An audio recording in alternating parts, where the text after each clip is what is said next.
Hello guys, இன்னைக்கு நாம which gate அட்டீரியர் episode 5 தான் இன்னைக்குள்ள வீடியோல பார்க்க போறோம். வீடியோக்குள்ள போறதுக்கு முன்னாடி இதான் என்னோட சேனலுக்கு ஃபர்ஸ்ட் டைமா வாரீங்கன்னா மறக்காம சேனலை சப்ஸ்கிரைப் பண்ணி லைக் பண்ணிக்கோங்க. அப்படி உங்க ஃபேமிலி ஃப்ரெண்ட்ஸுக்கு வீடியோவை ஷேர் பண்ணி சப்போர்ட் பண்ணுங்க. சரி வாங்க, டைம் வேஸ்ட் பண்ணாம டைரக்டா எபிக்குள்ள போவோம்.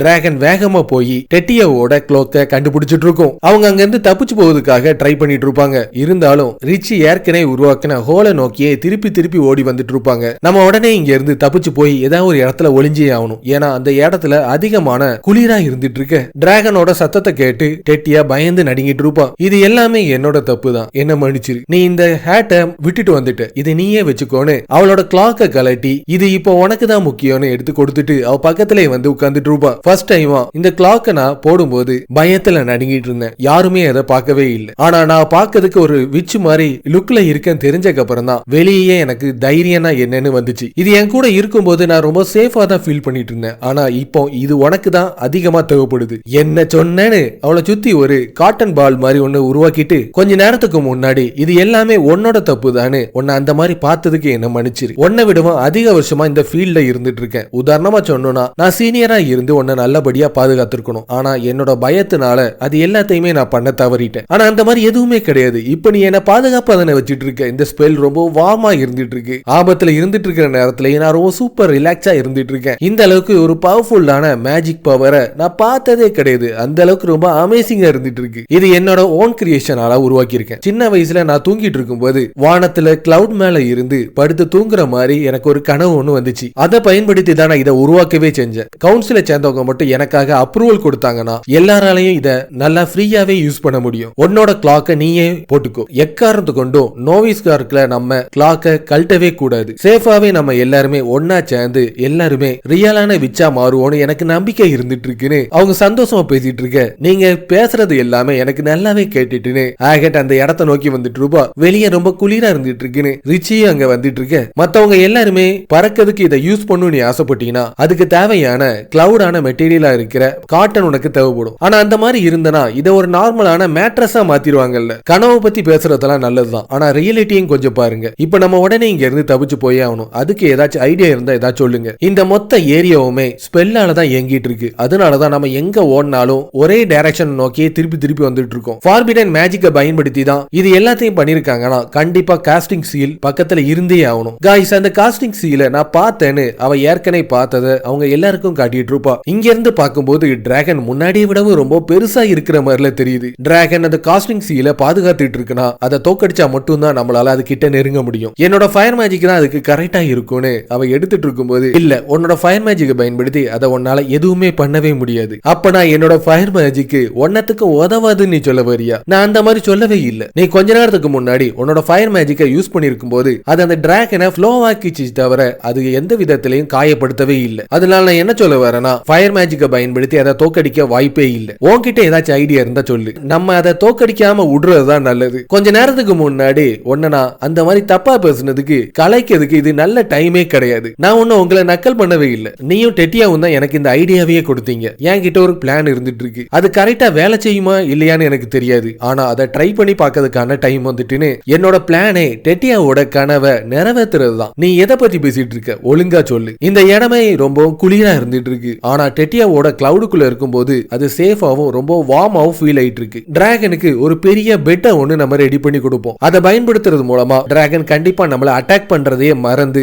அந்த இடத்துல சேஃபாவே மாறிடும். கோகோ சொல்றது கரெக்ட் தான். ஹியூமன்ஸுக்கு பெரிய கவலையே தூங்குறது தான். அந்த தூங்குறதுக்கு தேவையான வார்மான பெட்டை மட்டும் நம்ம உருவாக்கணும்னா நம்மளுக்கு மட்டும் இல்ல, டிராகனுக்கும் கண்டிப்பா இது பிடிக்கும். கொஞ்ச நேரத்துக்கு முன்னாடி டிராகன் இருந்து தப்பிச்சு ஓடி வந்துட்டு இருக்கும் போதான் நான் ஒரு விஷயத்தை நோட் பண்ணேன். டிராகனோட டெயிலும் அதோட நோஸும் எங்கெல்லாம் படுதோ அந்த இடம்லாம் வெடிச்சு ஜதரும் போது அதுக்கு அதிகமான பெயினை உண்டாக்கிட்டு இருக்கு. அப்பதான் எனக்கு இந்த பிளானே ஞாபகம் வந்துச்சு. இந்த உலகத்துல இருக்கிற எல்லா ஸ்பெல்லுமே ஃபார்பிடன் கிடையாது. சந்தோஷத்தை உருவாக்கக்கூடிய ஸ்பெல் அதிகமா இருந்துட்டு இருக்குன்னு சென்சை என்கிட்ட ஏற்கனவே சொன்னது ஞாபகம் இருந்துட்டு இருக்கு. கைண்டான மேஜிக்கை டிராகன் கிட்ட காட்டணும்னு ஆசைப்படுறேன். அது மட்டும் வேலை செஞ்சுச்சுன்னா நம்மளுக்கு மட்டும் இல்ல, டிராகனுக்கும் எந்த விதமான பாதிப்பையும் அது உண்டாக்காது. ஆகட்டு நீ மட்டும் எங்களுக்கு ஹெல்ப் பண்ணினா இந்த வேலை ரொம்ப ஈஸியாவே முடிஞ்சிடும். இதை நம்ம எல்லாருமே ஒன்னா சேர்ந்துதான் பண்ணி ஆகணும். எங்க எல்லாரையும் நீ தான் ரொம்ப ரொம்பவும் பெஸ்டான டிராயிங்க வரைஞ்சிட்டு இருக்கு. நீ எங்களோட டீம்ல சேர்ந்துட்டீங்கன்னா நம்ம ஜெயிக்கிற சான்ஸ் ரொம்ப அதிகமா மாறிடும்னு பேசியே அவளை சம்மதிக்க வச்சிட்டு இருக்க. ஆனா டிராகனோட வெயிட்ட தாங்கக்கூடிய அளவுக்கு அதிகமான கிளவுட் இருந்தா மட்டும்தான் நம்மளால அதை கரெக்டா பண்ண முடியும். நம்மளோட பாக்கெட் ஒயரை பயன்படுத்தி நம்ம பண்ணா என்ன, நம்ம 4 பேர்கிட்ட இருக்கிற பேப்பரையும் முடியையும்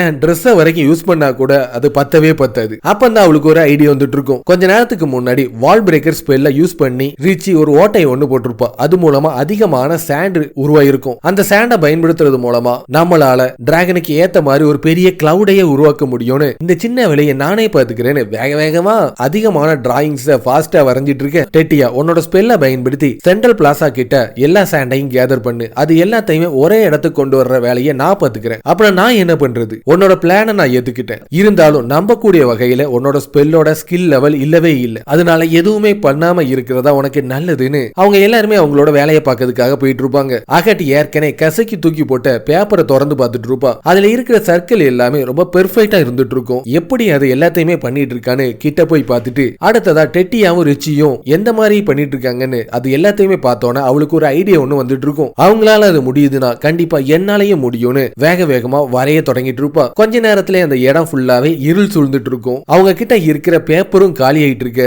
அப்ப அவங்க எதிர்பார்க்காத ஒரு விஷயம் ஒண்ணு அங்க நடந்துட்டு இருக்கும். கோகோ ஃபர்ஸ்ட் டைமா ஒரு ஃபயர் பால் ஒண்ணு கரெக்டா எந்த ஒரு மிஸ்டேக்கும் இல்லாம ஸ்டேபிளா உருவாக்கிட்டு இருப்பா. ஆகட்டு கோகோ ஃபர்ஸ்ட் டைமா ஒரு ஃபயர் பால் ஒண்ணு உருவாக்கி இருக்கா. உன்னால எப்படி இந்த அளவுக்கு ஸ்டேபிளா நல்லாவே உருவாக்க முடிஞ்சிச்சு. நீங்க எல்லாரும் பண்றத பார்த்து பிராக்டிஸ் பண்ணி திரும்ப திரும்ப பண்ணி தான் நான் இந்த மாதிரி பண்ணேன். திரும்ப திரும்ப பண்ற மாதிரி இருந்தா யாராலனாலும் தான் பண்ண முடியும்னு அப்பதான் ரெபுடேஷன் ஸ்பெல் ஒண்ணு இருக்குன்னு சொல்ற விஷயமே அவளுக்கு தெரிய வந்துட்டு இருக்கும். அடுத்ததா அவங்க 4 பேரும் ஒன்னா சேர்ந்து டிராகன் இருக்கிற திசையை நோக்கி ஓடி போய் டெட்டியாவும் கோகோவும் சேர்ந்து ஒரு பக்கத்துல இருந்து காஸ்டிங் சீல உருவாக்கிட்டு இருப்பாங்க. இன்னொரு பக்கத்துல ரிச்சியும் ஆகட்டும் இருந்து அவங்களுக்கு தேவையான சர்க்கிளை உருவாக்கி ரிங்க கம்ப்ளீட் பண்ணோன ஸ்பெல் ஆக்டிவேட் ஆகி அந்த இடமே வெடிச்சு செதறி சாண்டா மாறிட்டு இருக்கும். ரிச்சி அடுத்த ஸ்டேஷனை நோக்கி போய் அங்க இருக்கிற ரிங்க கம்ப்ளீட் பண்ணோன மொத்தமா அந்த இடமே வெடிச்சு செதறி சாண்டா மாறிட்டு இருக்கும். இது எல்லாமே நடக்கிறதுக்கு முன்னாடி உள்ள ஒரு சீனை காட்டிட்டு இருப்பான். ரிபிடேஷன் ஸ்பெல்லா நீ எதை பத்தி பேசிட்டு இருக்க? அவளோட பாக்கெட் பேப்பர்ல ஒரு ஸ்பெல்ல உருவாக்கி அதை கசக்கிட்டு ஸ்பெல்ல யூஸ் பண்ணோன திருப்பியும் அது பழைய நிலைமைக்கே மாறிட்டு இருக்கும். இதுதான் ரிபிடேஷன் ஸ்பெல் சொல்லுவாங்க. என்னோட வால் பிரேக்கரும் பில்லோ கிளஸ்டர்லயும் இந்த ரெபுடேஷன் ஸ்பெல்ல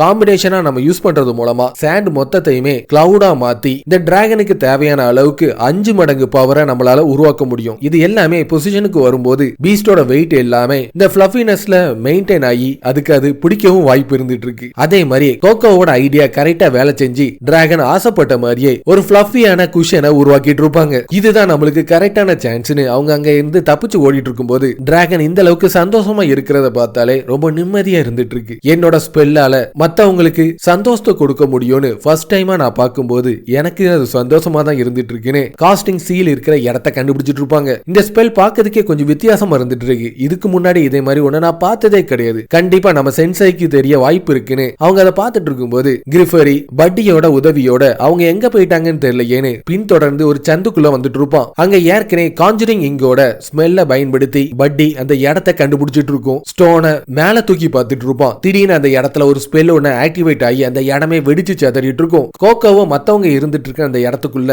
வானத்துல ஒரு பெரிய ஓட்ட மாதிரி தப்பிச்சு போகக்கூடிய வழி ஒன்னு ஓபன் ஆகிட்டு இருக்க. அவங்க எல்லாருமே தப்பிக்க போறோம்னு சந்தோஷத்துல இருந்துட்டு இருக்கும்போது ஸ்டேர் கோஸோட ஒரு படி உடஞ்சி ஆகட் கீழே விழுந்துட்டு இருப்பான். இந்த வாட்டி அவ எந்த விதமான ஃபிளையிங் ஷூஸையும் போட்டிருக்காம இருக்கறனால அவளால பறக்க வாய்ப்பே இல்ல. அந்த சந்தர்ப்பத்தை பயன்படுத்தி டிராகன் அவளை திங்கியதுக்கு தயாராயிட்டு இருக்கும். ஆனா அதுக்குள்ள கிரிஃபரி அந்த இடத்தை நோக்கி வந்து ஆகட்ட காப்பாத்திட்டு தப்பிச்சு போயிட்டு இருப்பான். டிராகன் அவங்கள கண்டிப்பா தின்னே தீர்வேன்னு தொடர்ச்சியா விரட்டிட்டு இருக்கும். வேகமா மேல நோக்கி போய் அவங்கள சுத்தி இருக்கிற கிளவுட்ஸ் எல்லாத்தையுமே செதற அடிச்சிட்டு அவனோட பவர்ஃபுல்லான வாட்டர் டிராகனை அந்த இடத்துல உருவாக்கி அது மூலமா டிராகனை தாக்கி அதோட கதையை முடிச்சிட்டு இருப்பான். சென்சை உங்களை பாப்போன்னு நாங்க நினைச்சு கூட பாக்கலன்னு கெட்டியா ரொம்பவும் ஆனந்த கண்ணீரோட அந்த இடத்தை நோக்கி வந்துட்டு இருக்க.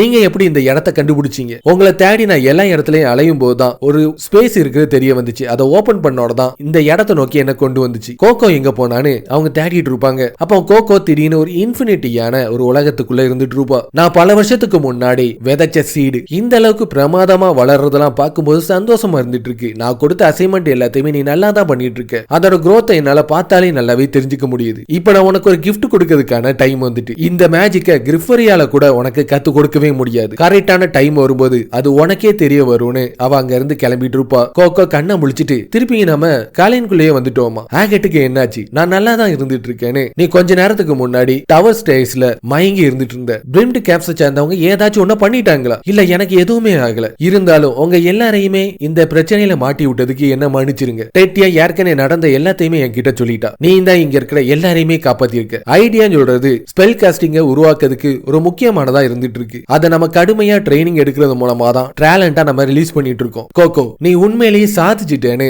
கிரிஃபிரி சொல்லிட்டு இருக்கிறத கேட்டோன்னே அவ ரொம்ப சந்தோஷப்பட்டு இருப்பா. மிஸ்டர் நோலனோ, நான் உங்ககிட்ட ஒரு சீரியஸான ஃபேவர் ஒன்னு கேட்கணும்னு ஆசைப்படுறேன். இந்த பிளாக் கலர்ல இருக்கிற காஸ்டிங் சீல் எந்த இங்கால மாறி இருக்குன்னு கொஞ்சம் பார்த்து சொல்ல முடியுமா? எக்காரந்து கொண்டும் நைட் மொராலிஸ் கிட்ட இத பத்தி நீங்க சொல்ல வேண்டிய அவசியமே இல்ல. ஆனா ஃபார்மிடன் மேஜிக்க பார்த்தா கண்டிப்பா நம்ம ரிப்போர்ட் பண்ணியே ஆகணும். சொல்லக்கூடாது நான் சொன்னா கண்டிப்பா நீங்க சொல்லவே கூடாதுன்னு முறைச்சிட்டு அவன் அங்க இருந்து கிளம்பிட்டு இருப்பான். இதோட இந்த எபிசோடு முடிஞ்சிரும். சோ கண்டிப்பா இந்த வீடியோ உங்களுக்கு பிடிச்சிருக்கும் நம்புறேன். அப்படி பிடிச்சிருந்துச்சுன்னா மறக்காம சேனலை சப்ஸ்கிரைப் பண்ணி லைக் பண்ணி வச்சுக்கோங்க. அப்படியே உங்க ஃபேமிலி ஃப்ரெண்ட்ஸுக்கு வீடியோவை ஷேர் பண்ணி சப்போர்ட் பண்ணுங்க. அடுத்த ஒரு சூப்பரான வீடியோல சந்திப்போம். பாய்.